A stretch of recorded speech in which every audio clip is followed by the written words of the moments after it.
Olá, eu sou Patrícia Lins, psicanalista, e esse é o meu canal no YouTube. Seja muito bem-vindo. Esse é o quadro Vocabulário Psicanalítico Freudiano, e hoje nós vamos falar sobre as teorias sexuais infantis com base no texto de Freud de 1908.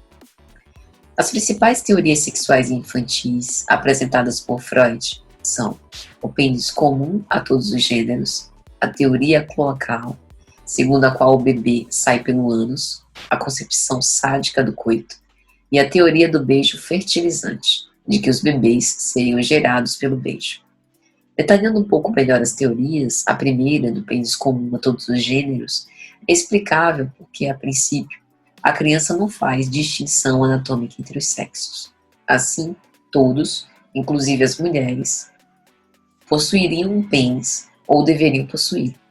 O pênis é a principal zona erógena e o mais importante objeto sexual do autoerotismo.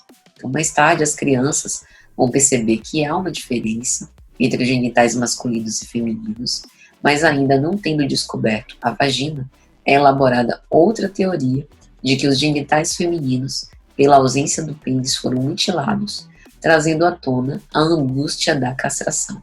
Ou seja, passam a ter a convicção de que existe apenas um órgão de diferença dos sexos. Os meninos têm um pênis e as meninas são desprovidas dele, mas não têm nenhum órgão genital em seu lugar, uma vez que a vagina é descoberta apenas mais tarde.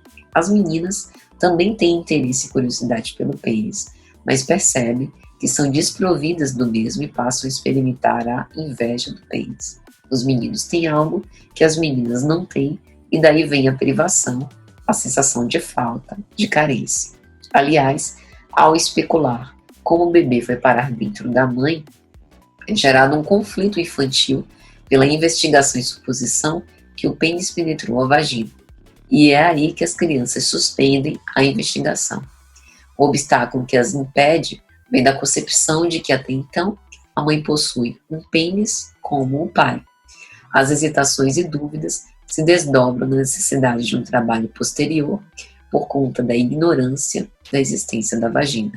Outras teorias sexuais dizem respeito às ideias de que as crianças fazem com respeito ao nascimento, isso é, por onde os bebês, após feitos, nascem, por que buraquinho eles saem. E aí surge a teoria de que, assim como as fezes, os bebês também são evacuados pelo orifício anal, ou seja, tanto o pai quanto a mãe podem dar à luz aos bebês. Essa teoria cloacal é explicável porque o único orifício na região inferior do corpo que a criança conhece é o ânus, especulado como a saída do bebê. O pensamento gira em torno do seguinte: quando eu estou cheio, eu preciso evacuar, e isso deve valer também para a gravidez. A massa das fezes para a criança ainda não lhe causa repugnância, representando apenas algo que sai de mim. Assim como os bebês também saem do corpo.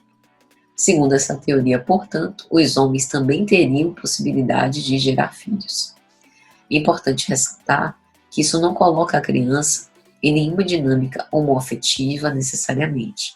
Uma evolução desse pensamento é pensar que os bebês saem pelo umbigo que se abriria para deixar o bebê sair, ou através de um corte na barriga, porque pelo ânus passa a ser nojento a partir de um certo ponto e essa hipótese passa a ser reprimida.